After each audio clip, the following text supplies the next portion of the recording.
بسم اللہ الرحمن الرحیم۔ بچوں، آج ہم سبق کھیل کود کی اہمیت میں موجود سوال ہے ایک املا کی عام غلطیاں، اس کو کریں گے کہ ایسی کون سی غلطیاں ہیں جو ہم عموماً اپنی املا میں کرتے ہیں اور کرتے چلے آ رہے ہیں، اس کی تصحیح نہیں کرتے ہم۔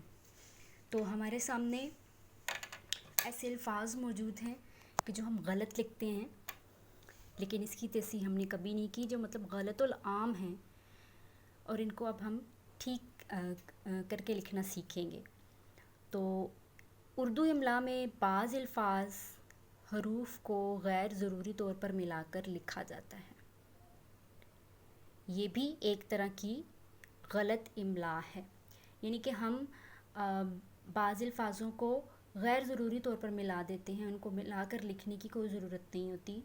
تو جب ہم ان کو ملا کر لکھتے ہیں اپنی آسانی کے لیے یا جو بھی آپ کہیں، تو وہ الفاظ کیا ہوتے ہیں، وہ غلط ہوتے ہیں۔ ان کو ٹھیک کرنا دیکھتے ہیں ہم کس طرح سے، کہ ان کو ٹھیک کر کے ہم کس طرح سے لکھتے ہیں اور کون سے ایسے الفاظ ہیں۔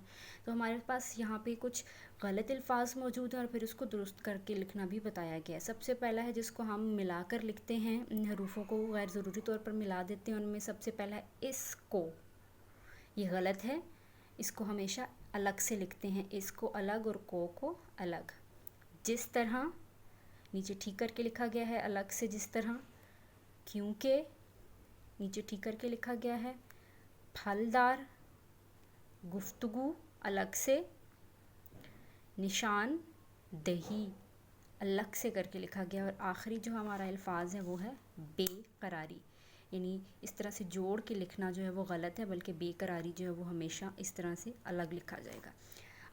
اب سوال نمبر 5 میں کچھ جملے دیے گئے ہیں، ان میں غلط املا ہے اور اس کی ہم نے تصحیح کرنی ہے۔ پہلا جملہ ہے اس قدر کھاؤ جس قدر بھوک ہے۔ اس قدر میں آپ دیکھیں، اس کو جوڑ کے لکھا گیا، اس کو ہم نے اس طرح سے علیحدہ کر کے لکھنا ہے، اس کو الگ سے اور قدر کو الگ سے، جس قدر، جس الگ سے، قدر الگ سے، یہاں پہ جوڑ کے لکھنا ضروری نہیں ہے۔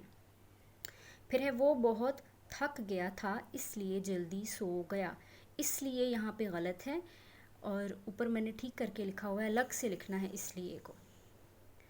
اگلا ہے یہ کھیل بہت دلچسپ رہے گا اس طرح سے کبھی نہیں لکھتے، یہ غلط ہے، اس کو ٹھیک کر کے لکھنا ہے ہم نے، رہے الگ سے اور گا الگ سے۔